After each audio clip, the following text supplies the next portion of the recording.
Hi everyone, welcome back. I'm Michael Sandler, your host on Inspire Nation. If you've ever wanted to raise your consciousness and vibrate at the highest level possible, then do we have a Manual for Developing Humans show for you. Today I'll be talking with PMH Atwater, a world-renowned expert on near-death experiences, the brilliant author of more than 15 books, including Dying to Know You and Beyond the Indigo Children, and the author of an amazing new handbook on life and consciousness, a Manual for Developing Humans. And that's just what I want to talk with her about today, about being more fully aware, fully in touch with yourself, and being more fully human. That plus we'll talk about plants and lie detector tests, seeing music and smelling colors, chocolate torte photographs, Cygnus the Swan, leaning into nuclear reactors, and why you want to ask a forest before you pick poison oak. So welcome back to the show, PMH. Are you ready to shine? Oh, of course. Yes. Yes, indeed. Woohoo! You are such a spark plug of life. Do you mind if I ask, how many years young are you? I'm 80. Isn't that great? I'm 80. Yay! You are the 12-year-oldest 80 I've ever met. Maybe even 9. Yep. Been on this planet for a long time. So, all right, let's go back in time then, if we could, to a time where you almost weren't on this planet anymore, 1977. Oh, that's when I died 3 times. Boom, boom. Glad you can laugh about it. Can you share what you mean real briefly? We have a second interview with you when our show was like a week old where we go into detail. But what happened in 1977 and what was the shift that came out of that? Well, I was raped, Michael, and became pregnant. And I miscarried on January 2, 1977. Mm-hmm. It's back in Boise, Idaho. That's the middle of winter. So we've got a lot of ice. We've got a lot of snow. There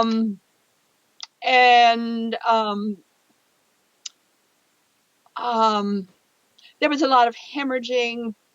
I really didn't know what was going on because I had birthed 3 babies before, 3 children, and I didn't know. I never miscarried. I didn't know what was happening.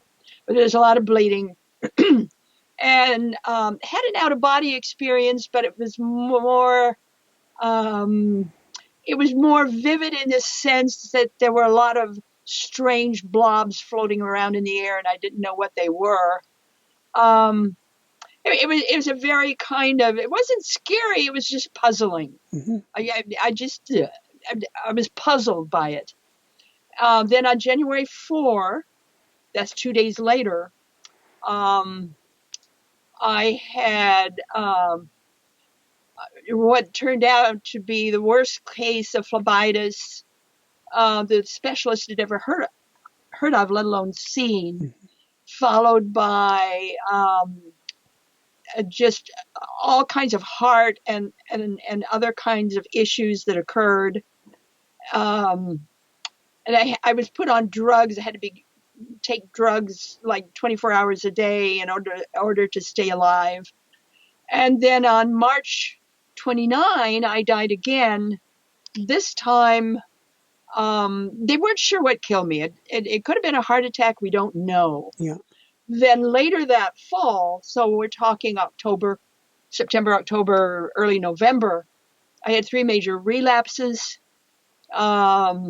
One of which was 60 over 60, which means I wasn't doing too well.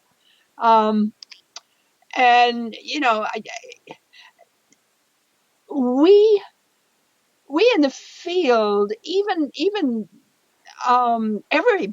anybody tends to forget that near-death experiences, most of them come from violence or trauma. So you've got a body to rebuild afterward. As well as dealing with this incredible thing that happened to you, then you've got this body that, that you have to do something with. So I was one of those that had to relearn how to crawl, how to stand, how to walk, how to run, climb stairs, tell the difference between left and right, see properly, hear properly, and rebuild all my belief systems. So after my experience, I literally had to relearn what it was to be a human being. I had to relearn everything Mhm. from cooking to making beds, pots and pans, you name it. I had to relearn it all. Well, in a sense, that's awesome. And that's what we're going to talk about today. What would you say became, after that, your life mission? There were several. I was told in my third near-death experience to be a researcher. I mean, I would never choose to be a researcher in a pioneering field. I mean, just no way. I was on my way before I died of studying to be a bank manager. Mhm. I was going to be a bank manager, and I died instead. So what can I say? um, but in my third near-death experience, I was met and talked to by the voice like none other. And I don't know how to describe that voice. We may want to do that, we may not. But anyway, and then that voice also told me to write 3 specific books. Yeah. Book number 1 was not named. I do not know what that book is. It might have been Coming Back to Life, my first major book. I don't know. The second book was Future Memory. Future Memory is the companion piece to a manual for developing humans, which was the third book. Future Memory is a labyrinth. It's not a real book. It's a labyrinth. Every sentence, every paragraph, every page in that book is part of the math I used to create the labyrinth format. So as you read through that book, you are literally walking through a labyrinth. You can't skip read because you'll, wonder why I ever wrote such a dumb book. It is a real labyrinth. The purpose of the book is to change your consciousness and bring it up to the next highest level possible for you. So future memory is a brain changer. It's actually a psychotronic device. Cool. And then the third one was a manual for developing humans. So future memory tells you the what and why of life and the universe, where a manual for developing humans shows you the how. Um, what is a human? What are we as humans? Um, how we can be more fully human. The idea of being more spiritual really is backward thinking in the sense that if you are all of you, if you are all of yourself, you're automatically spiritual, and everything else, it gives you an opportunity to be everything you are, everything you were born to be. And, how many of us ever learn what a human being is or how to be human? I mean, we don't take that class anywhere.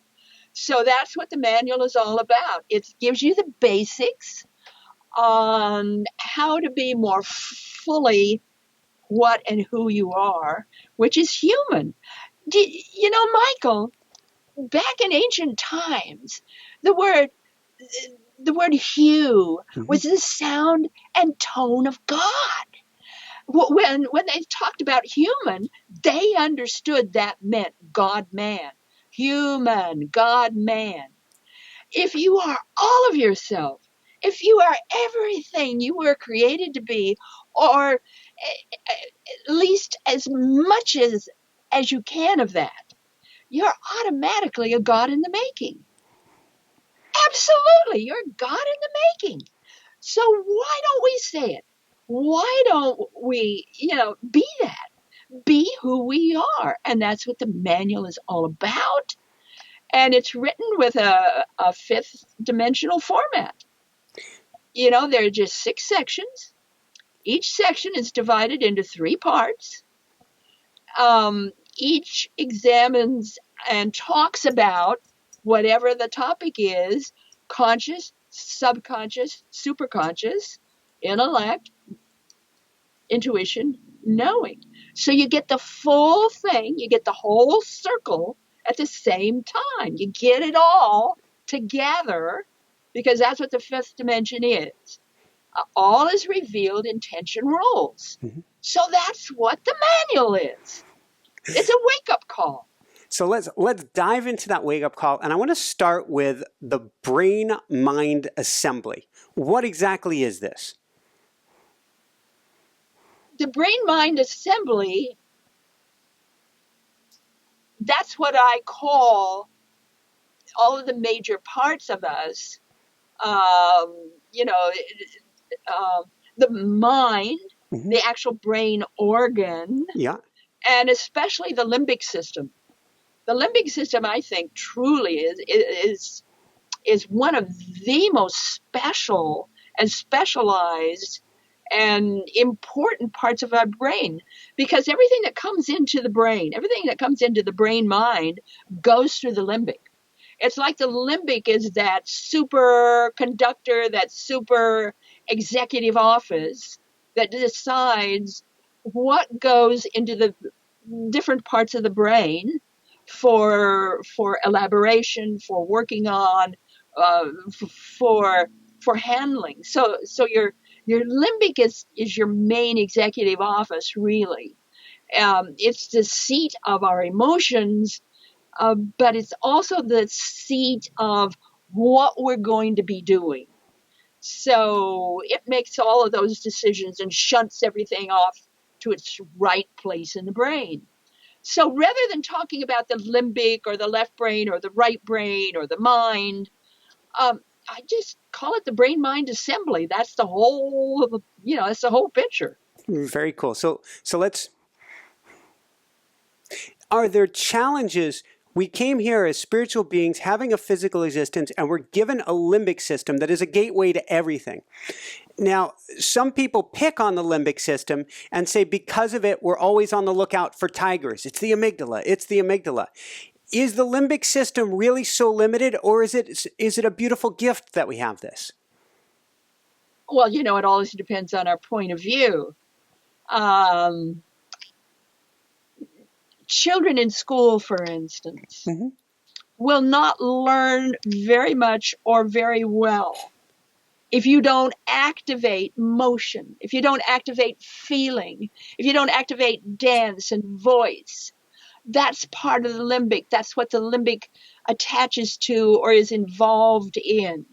If you get the body moving, if you've got, some kind of synchronicity, you got some kind of movement, then that limbic is just really going to town, because if your feelings are involved, Mm-hmm. if your curiosity has been piqued, you're going to learn better. You're going to just, most of the schools today, they just keep the kids sitting and reading or, talking.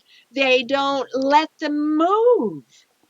And it's that movement, it's that music, it's that dance, it's that, it's some kind of participation. That is to say, using the body, Mm-hmm. participating with the brain.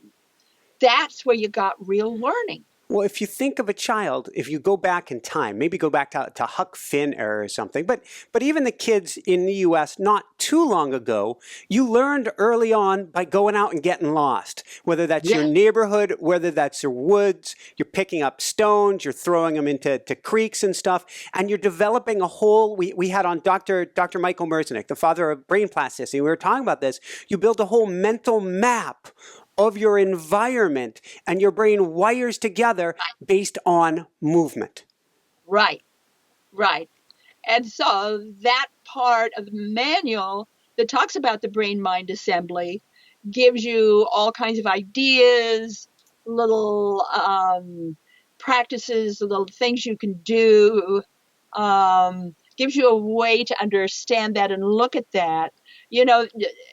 They talk about the baby in utero, Mm-hmm. what really comes first. And it's not the brain, it's the limbic system, it's your emotions. Your emotions come first. We're basically an emotional animal.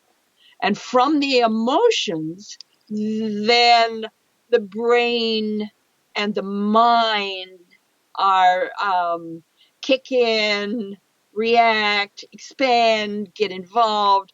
But the emotions are your core. Which means linking to that state's important. I was reading your book this morning to Gregorian chants. Ooh, lucky you. Was I doing a good thing? Anything better. Oh, that's wonderful. So we're talking about movement a little bit. We're talking about dance. Maybe you can tell us, this kind of jumps ahead in your book. We'll jump back more to the brain here in a minute. But what are some of the benefits, both for kids and molding their minds and for all of us, of choosing the right music? Well, then everything begins in rhythm, a rhythm that is life enhancing rather than life irritating. So you don't want to irritate the system. There's a time and place for that. There's a time and place to go to some kind of wild concert where you're revving up the system. But in day-to-day life, in regular life, especially a child, if you want to really learn, you really want to grow, then you want a type of music that is uplifting or that is challenging or that sort of titillates, sort of interests you, turns on the curiosity factor. And for me, having come from Idaho, for me, that was getting outdoors. Mm-hmm. Because you've got all the sounds. You've got the sound of the wind and the animals and the bugs and the water, and you've got so much sound. So for me, it was getting outdoors. I think for everybody, that's part of the mission that I'm on, is really to get people outdoors more, no matter where you are, to find your nature, whether that's the park, whether that's water, whether that's looking up a national park, a state park, a county park on the weekends. But if I can get you outside more, then I'm going to get you into a more expansive environment, get you out of your box, and you're going to look at the whole world outside and inside of yourself, I believe, differently. Well, you're going to stimulate. You're going to stimulate the nerves, you're going to stimulate the brain, the creativity, the mind. In Japan and certain other places in the world, they do what they call tree bathing. That is to say, they'll go out into a forest and they'll sit on a chair or whatever and just be there for an hour or two or how long they can. Pulling in that freshness, that vibration, that moisture, that feeling. And also the trees very definitely talk. They can talk to you if you're open to it. So they do what is called tree bathing. And I just think that's fabulous. I can't think of anything better. For me, it was rock bathing. I loved rocks, I loved the canyons and the mountains, and I'd get on top of a rock and just do rock bathing because I would absorb and hear and interact with our rock friends. I love it. And, I'm getting kind of goosebumps here because when I hear something 2 or 3 times in a row, I take notice. And I think it was our last guest that I recorded just a few days ago, Clayton John Anger, who we were talking about tree bathing in Japan. And so to have 2 guests in a row mentioning, and I'm pretty sure it was Clayton, tree bathing is just kind of mind-blowing. And I believe it means we're on track. And you do discuss the importance of synchronicities in your book as well. Well, synchronicity, once you are open, once you're more fully human, once you're open to your own humanness, synchronicity is automatic. It's not something you have to cause. Mm-hmm. It's not paranormal. It's not some kind of brand new psychic ability, a phony. It's normal. It's absolutely natural. Your life can move in a synchronistic pattern. All kinds of synchronicities can occur in your life. For me, that's just normal. My husband too. That's just, yeah. You're in flow. I look at that as normal. You are absolutely in a state of flow. So maybe I'll go from states of flow, and we're talking about music and we're talking about beats. Let's talk about different brainwave states. Well, we know now that there are 5 of them. There's not 4. Tell me We've more. moved into the 5s. We've got gamma, Mm-hmm. beta, alpha, theta, and delta. One of the things I love about dowsers, I just love dowsers. I do. I just gave the keynote address for the American Society of Dowsers a few weeks ago in Albany, New York. So, yeah, I'm really turned on to dowsers. And can you share what, for people who don't know what dowsers is, and it's interesting, your book talks about dowsers. Talk about dowsing a lot because that's where you open yourself up to the vibrations around you. Dowsers often use, a forked stick or maybe a pendulum. They use that as the intermediary. I practice deviceless dowsing. That is to say, I use my body as the pendulum. So I don't need a pendulum, but a lot of people use pendulums.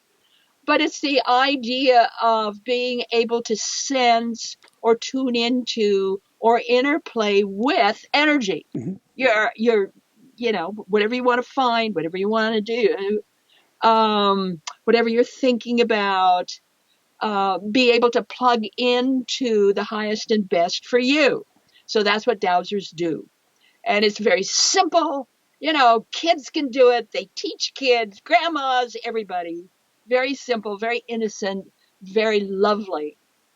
But what I like most about dowsing is some research that was done a number of years ago with the mind mirror, which is a spectrum analyzer. Mm-hmm. And they were all wired, the dowsers were all wired, and they would get out and search. And that's what they call, they get in the search mode. Yep. So you've got a dowser now who is very clear on the topic, very clear on what they want to do, what they want to accomplish, and they're now in the search mode, using either the pendulum or the fork stick or, a bent hanger, whatever they want to use. So they're out there in the search mode. When they're in the search mode, you can see it on the spectrum analyzer. They're in high gamma, high delta. They've got a little bit of a sort of like a hump or a sphere in alpha, and the rest are quiet. So when you're running high, strong gamma, so you're high pitched, strong gamma, Mm-hmm. and strong delta, Which is the which opposite. is the sombalistic. You're not here, you're sound asleep, you're gone. So if you're running both high at the same time, what that means is the awakened mind. You are wide awake while you're asleep. Let me say that again. You are wide awake while being fully asleep. So the idea of the awakened mind, that's the highest you can get, I think, in brain usage. And if you get on my website, which is www.pmhatwater.com, get on the home page and go down a little bit, there is the spectrum analyzer showing you what happened with me when I was all plugged up. So I want to ask about that specifically. Insofar as I was telling you off air beforehand, we're writing a book on automatic writing, which is helping get somebody into a meditative state and then to write, which strikes me as maybe having a bit of this going on. And I'm wondering, in your writing state, are you accessing gamma and delta at the same time? Well, what she found with me is when I'm fully into my writing when I'm fully in tune and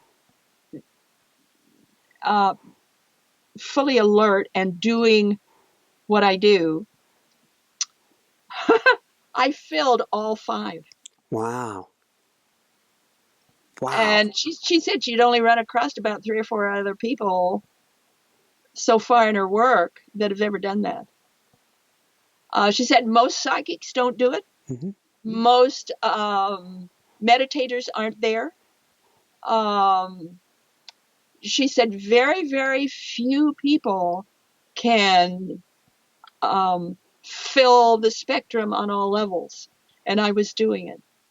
And she said, how do you do that?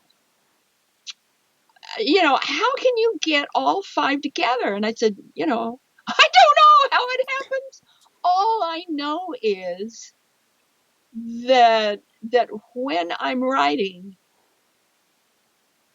it's like I'm in presence. Yes. I'm not in a presence. I'm in presence. And it's not like, it's not a meditative state. Mm-hmm. I can be very clear there. It's not a meditative state. I simply move into presence. And I really don't know how to explain it any more than that.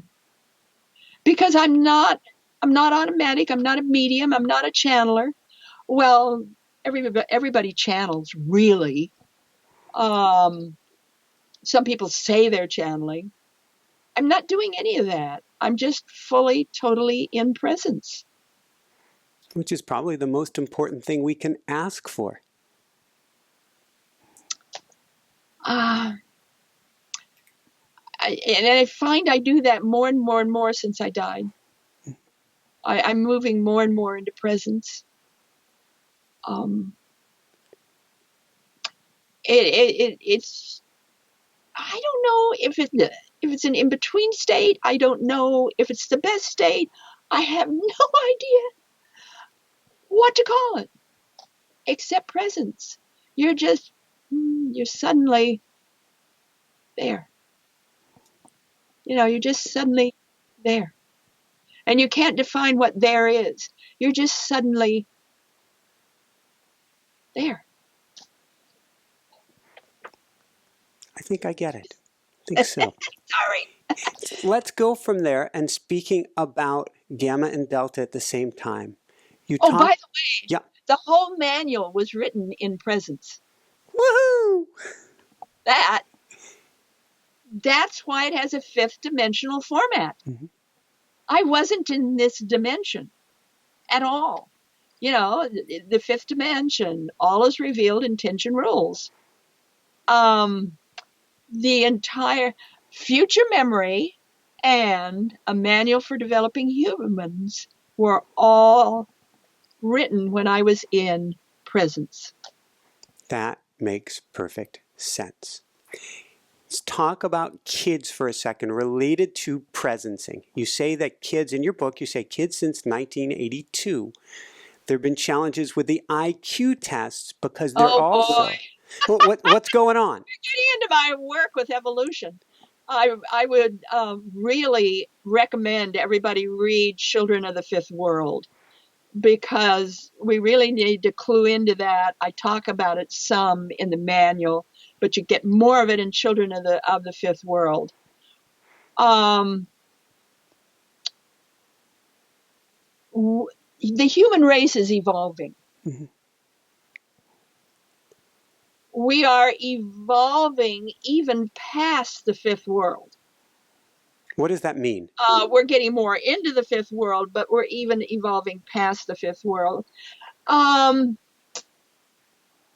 you study history, if you're going back to what the elders tell us, the folklorists tell us, the mystics tell us, if you go back through what Edgar Casey has said, other great mystics and psychics have said, going back through the Upanishads and the Vedic and all of this, you get the sense of this planet having gone through massive worlds or stages, what we often call worlds or stages of development.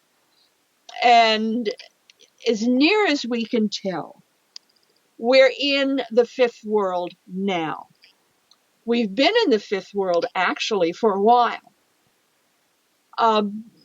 My sense is that the fifth world is now ascending. Mm-hmm.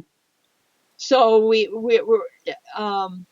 we're talking about children, those born since about 1982 are substantially different from other kids.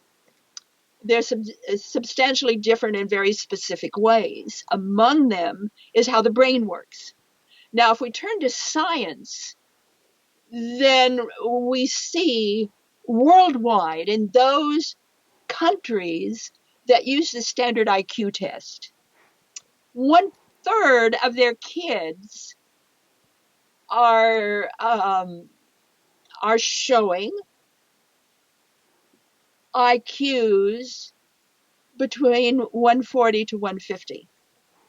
Now, your standard school teacher will say genius is 132, maybe 136.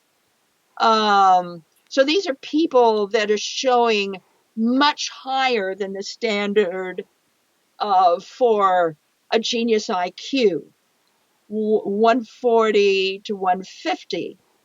In my near-death research, when I was working on children, and by the way, I'm doing that again with even younger children, but the new children and near-death experiences, when I'm just focusing on kids who had a near-death experience. Mm-hmm.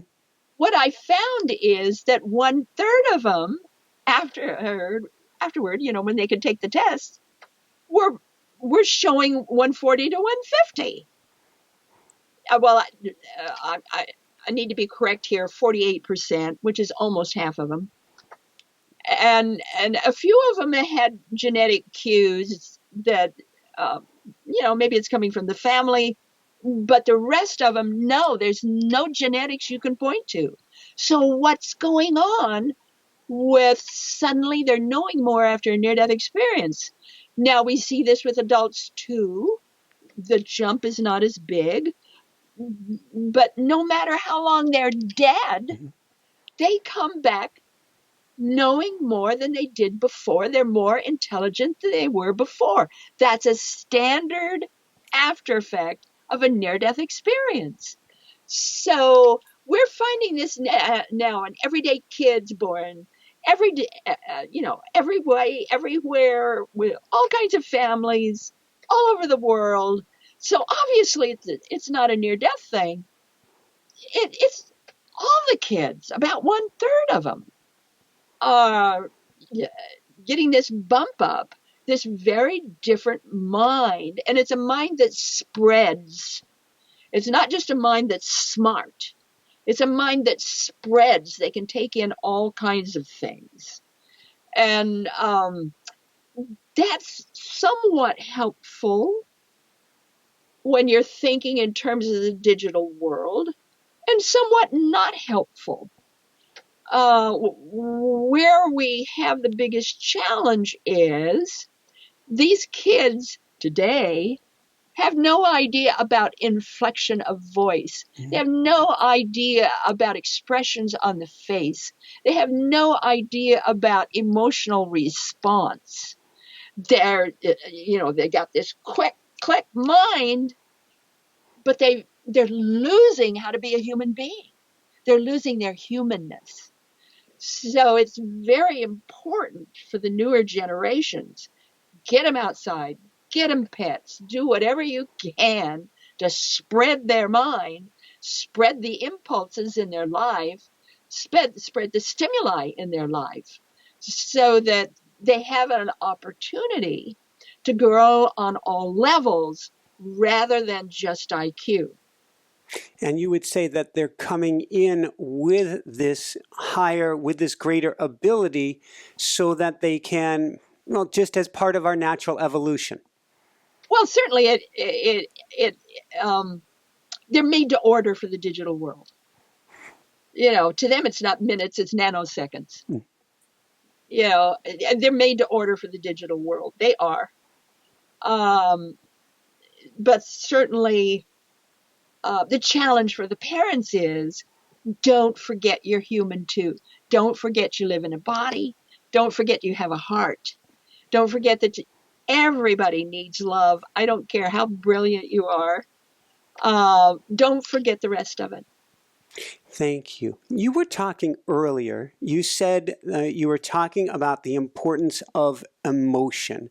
And you say in the book that 95% of all learning occurs below the verbal level. What does that mean, and how does that affect these kids and ourselves? Well, again, get out in the trees and do tree bathing. Do everything you can to help them become more in the world.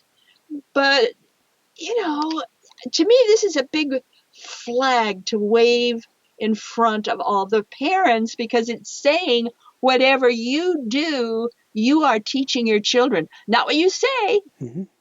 Whatever you do, you're teaching your children. They're just cluing in. They're absolutely getting it. They're running with it. Whatever you actually do, because that's below the verbal level. They're watching. And that's true for you. That's true for me. That's true for your beloved Jessica. That's true for everybody on this planet. We learn more from the nonverbal level than we do the verbal. Thank you. Let's go from there. Let's talk real briefly about the power of visualizations and what we can do that and what we want to be careful with visualizations. We're talking about the ability to relax, Mm-hmm. To be able to shut your eyes,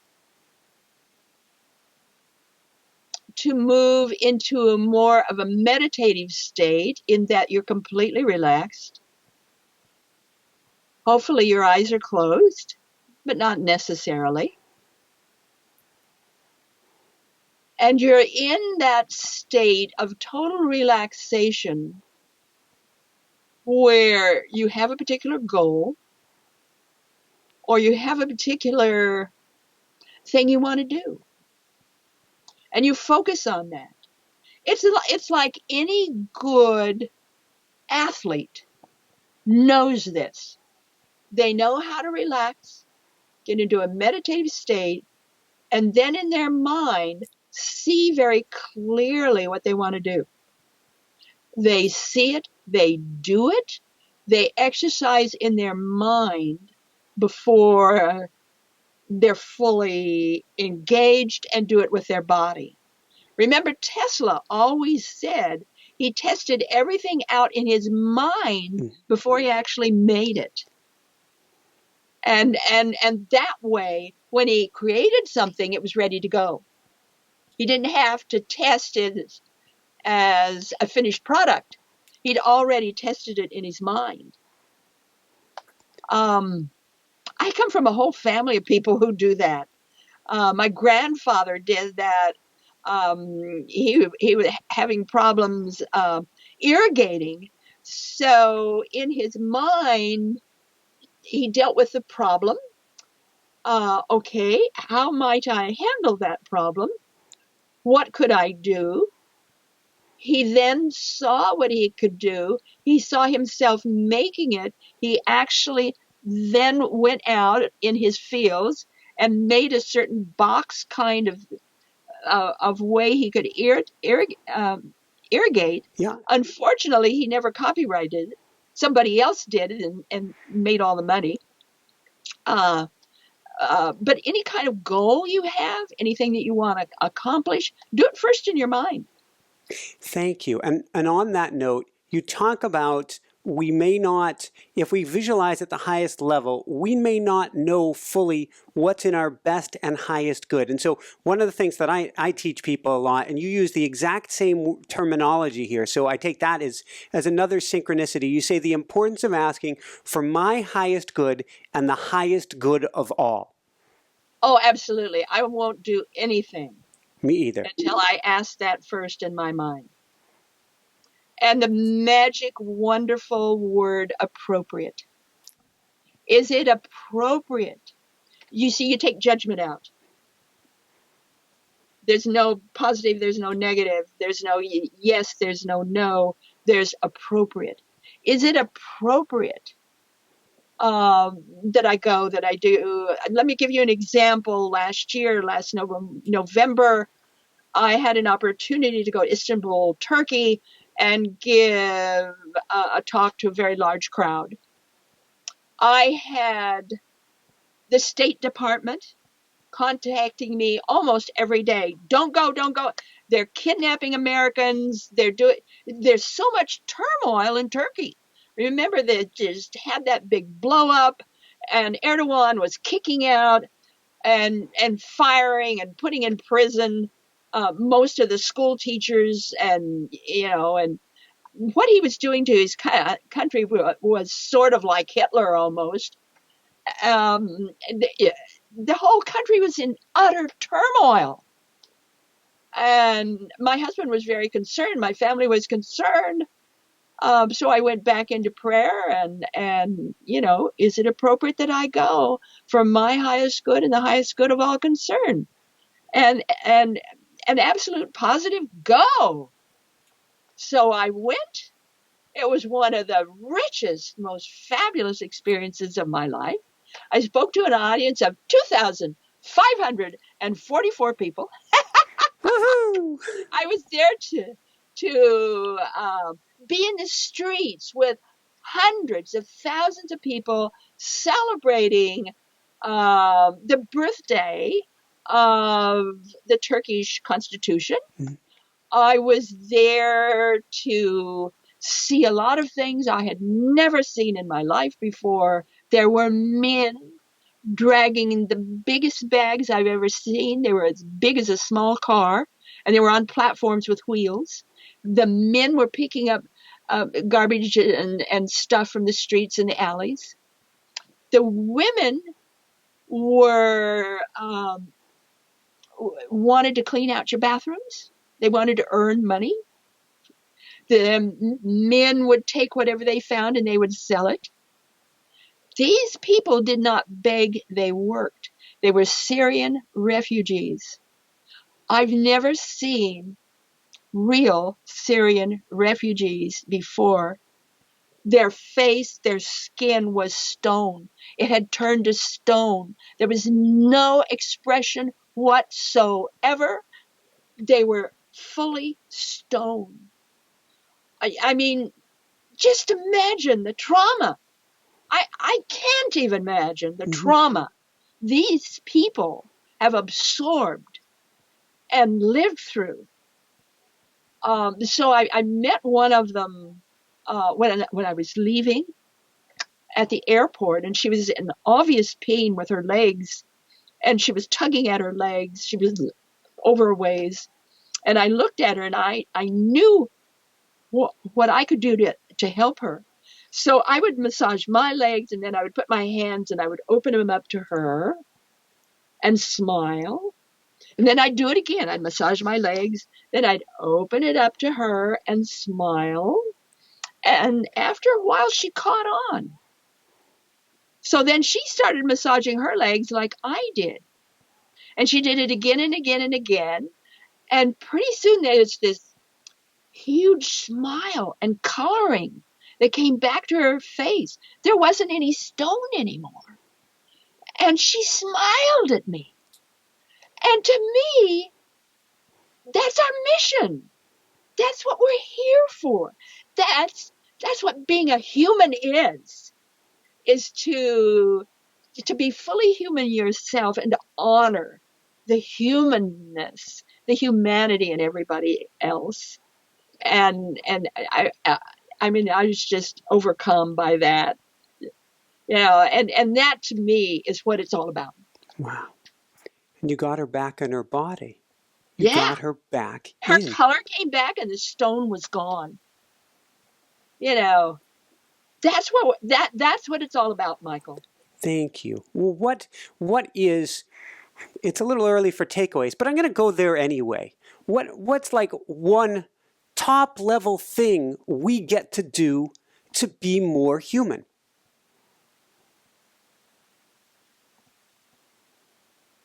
To know ourselves, to live ourselves, to be ourselves, to be the full human being we were born to be, to claim our humanity. Because remember, human is, you're a God in the making.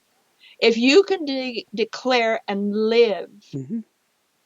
the full human you are, the fullness of all that you are, then you're not going to have to worry about that much about the economy, whatever else might happen with the presidency, the United States, where our economy is going, where the world is going.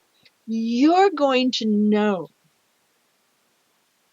that wherever you are is the best place for you.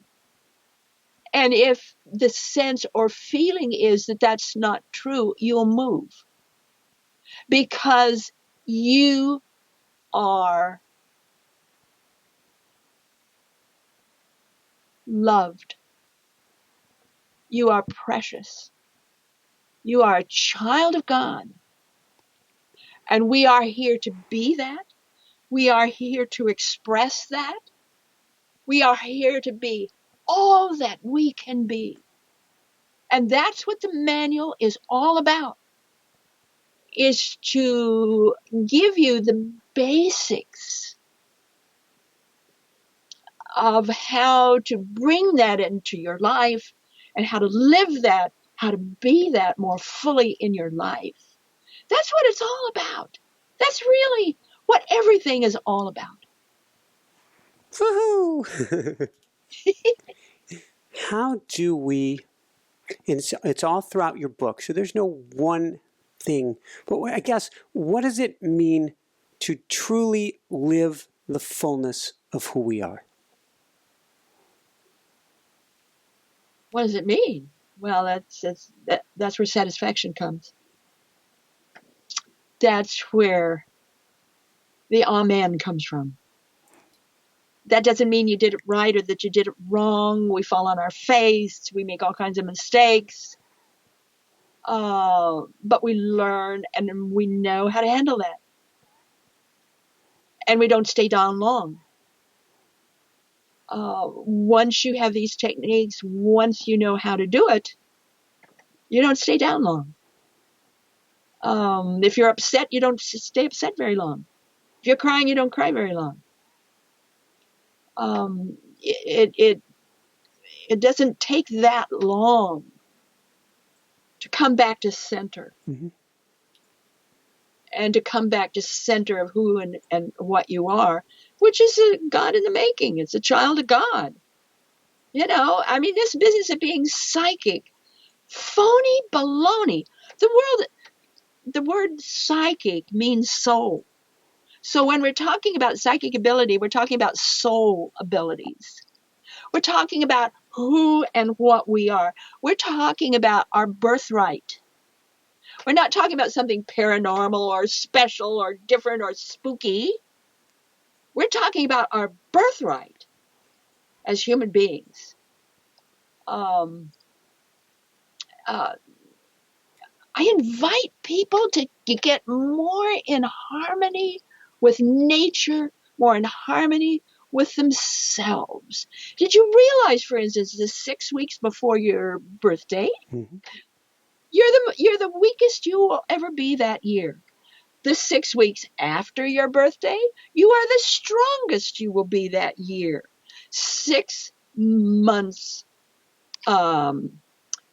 from your birthday, you have the most challenges and often difficulties you'll get. And that has nothing to do with you being Michael and me being PMH. It has everything to do with the bodies we wear in the earth plane. It's just how it works.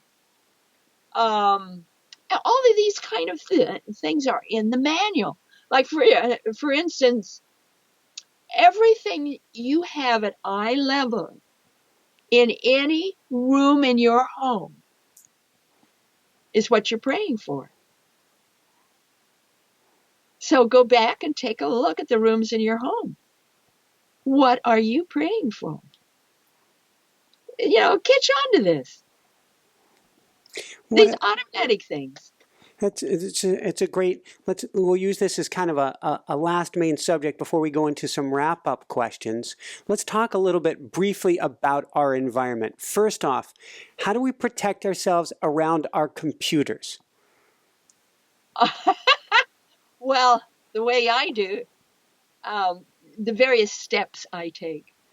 First of all, I go into my computer. That is to say, I'm in a meditative state. I enter my computer. So my mind is now in the computer. Mm-hmm. And I get acquainted with the energy that's there, the mind of the computer, who my computer is. I get acquainted with the energy. And I talk to it.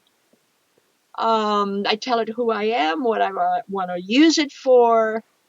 And we get acquainted like you would anybody else that you would like to know.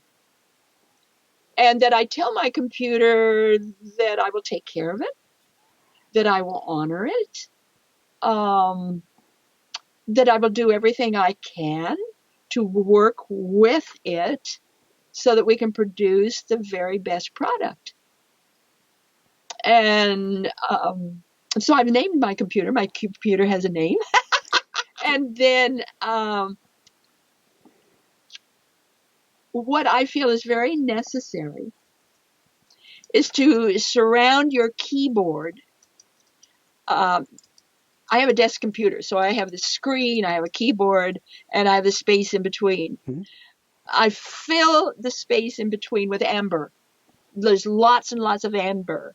I'm not speaking high value amber, although you can do that if you want. Just hunks of amber, maybe unpolished amber, amber everywhere. Because amber absorbs the light, the blue light, and the radiation of the computer and automatically transmutes it. So you don't have to do anything with the amber. It just keeps doing it. It just keeps transmuting that energy. Then I have lepidolite, or some people call lepidolite, around me. I have hunks of it around me because it's one of the richest sources of lithium. And lithium is a stabilizer. It stabilizes your whole complex. Body, mind, brain, the whole complex. Lithium is that 13th cell salt. It is the balancer, lithium. Now, I'm not talking pharmaceutical lithium. I'm talking natural lithium. Mm-hmm. The soil has to have lithium. Plants have to have lithium. Animals, us, we all have to have lithium, or we don't balance in the earth plane. Lepidolite is one of the in the rock kingdom. That's the best. You've got lepidolite or kunzite, mm-hmm. or rosy tourmaline, not the other types of tourmaline, but rosy tourmaline. I always have water about 2 feet from me. And you have lemon or lime in that for the lemon or lime for the lithium as well. In the food kingdom, and especially in the fruits, lemons and limes are the richest source of a substance just like lithium. It's not really lithium, but it almost is lithium, so you could call it lithium. So whenever you have water with a little lemon in it, or water with a little lime in it, you're literally having a lithium cocktail. And it helps you to balance, it helps you to heal, helps you to feel better. Fantastic. So any last words on our environment? Then we'll jump into a brief wrap up. Things that we want to do in different rooms of our house that is critical for us. Well, you want to keep it as clean as you can, but this business of honoring, yeah, I honor everything in my house. It's placed according to feeling, how it feels, how the energy feels for the sofa to be where it is or the chair to be where it is. Some people call that feng shui. You can feng shui for placement in the energy field. You can also do that automatically with your own body. You don't have to hire a feng shui expert. But it's this idea of feeling. Also, I'm a good dowser. I have the dowsers come out and check to see if, we're being bombarded with a lot of negative energy or, stuff from power lines and that kind of thing. So I'm very much aware of what we stand next to. Sometimes they're called the Hartman lines or negative energy. So I use a lot of copper rods to deflect that. I'm on top of that. I'm on top of my environment, the energy in my environment, and what I can do to make that more healthy, to make it more joyful, to make it more pleasing. So, yeah. Thank you. From there, I want to throw on my coach's hat for a minute. And I always like to give people, I don't want them to listen to this and just go away from it and not actually take action. What one step can people take today to become more human? Love yourself. It all begins with self. Love yourself. Honor yourself. Be yourself. Know yourself. That's the number one commandment of any kind of living on any level. Know thyself. And that's what the manual is based on. Know yourself. Be yourself. Live it. Don't just read a book. Live it. You betcha. What advice, my wife Jessica, she's the producer, she always wants me to ask a question for parents for their kids. What advice would you give parents today to help kids coming into the world? Well, certainly do everything you can to help them know themselves and honor themselves. Children need discipline. Of course they need discipline. But it's that kind of discipline that shows rather than tells. It's that kind of discipline that opens doors and shows where the problems are, where you might go too far. Yes, you have to do some telling, you have to use some words, but for me, I show. I'm a shower. Hug those kids, give them a pat on the back, give them a pat on their arm or on their leg. Let them know that you're part of them, you're part of the world, you're part of this incredible amen that we call life. And you're good, and you're wonderful, and you're special, and and that you're a child of God too. Wow. Yeah, I honored my own kids. You betcha. Always taught them how to think for themselves. You betcha. Think for yourself. You don't have to necessarily do what I tell you to do or your school or anybody else. Think it through and see how it fits inside. Thank you. On that note, what personally brings you the greatest happiness, or what I call the woohoo factor? Waking up in the morning. I love it. Waking up in the morning. So where can people go to find out more and to find your beautiful manual? Of course, www.pmhatwater.com. I publish a free monthly newsletter. Sign up. I have a bookstore. You can get the book anywhere. Barnes & Noble, Amazon. It's out in ebook form also. It's just everywhere. Anywhere that you go to buy a book, you can get a manual for developing humans. Anywhere in the world. And I would say to everybody, please put it on your Facebook. Please put it on your Twitter.